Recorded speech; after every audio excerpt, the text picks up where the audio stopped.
The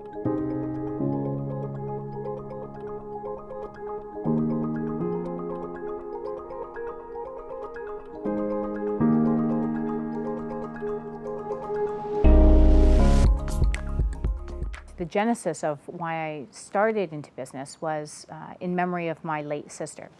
We lost my younger sister in 2014, and at the time I was practicing law. And after her car accident, I took some time off and reflected on what was really important to me. And what I came out of that experience with was it was very important to me to build something in her honor. And something that she and I always dreamed of doing was creating a healthy, quick service restaurant.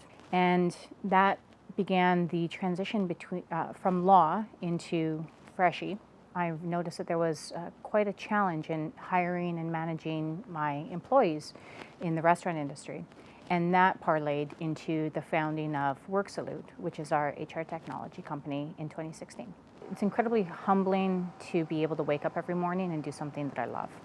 Building something and watching it grow, contributing to the community that I'm a part of, creating something of value. These are all things that are what I feel are useful and appropriate uses of my energy and ways that I can contribute not only to myself and my family unit, but also to my community at large. On the challenges side, when I was growing up, I didn't have anybody, I didn't even know what the word entrepreneur was. And I really stumbled into it in school, which is not the path that all entrepreneurs take. I took a more traditional education approach. That's not the path that everybody takes. Funding would have been a challenge at the beginning. And now I'm proud to say that with the help of the various funding institutions that I was able to tap into, as well as, of course, my own ingenuity and planning, we're self-funded to this point where my business revenue actually creates enough capital to pursue my next opportunity, which is a fantastic feeling. Funding would have been a challenge, and just navigating the ins and outs of an industry that was very foreign to me, and that I didn't really have anybody in my wheelhouse from my family that I could reach out to who had done something similar before, to call and say, hey, this is what I'm doing. Do you have any advice for me? There's a gap in between when I ended high school and when I started college. I used it for a lot of growing up.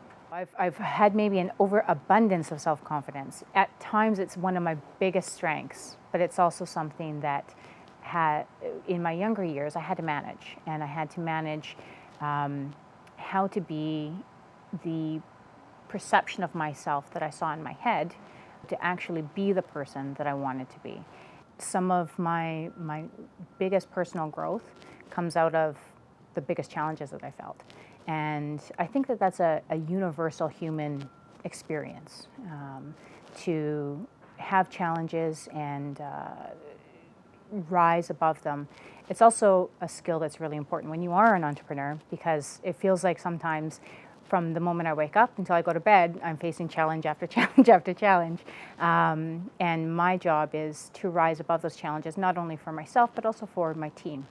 Learn as much as you can about a wide variety of areas, because you never know when you're going to stumble into an area that really gets you fired up. And follow your passion as you're understanding what gets you going within those various areas. When you find something that you like, really dive deep into that. Build your network of people within those areas. Reach out to other people who've been there before.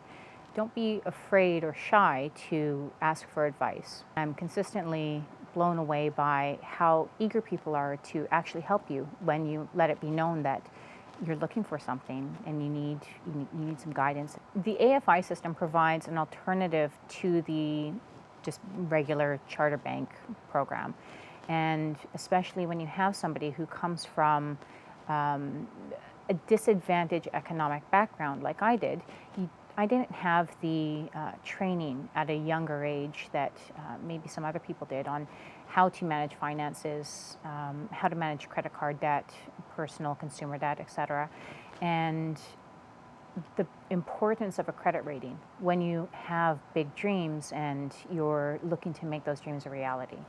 And the AFI provided the additional layer of support and guidance that was very helpful when you're first getting started, to navigate exactly what business projections are and how your personal credit history plays into your ability to access capital.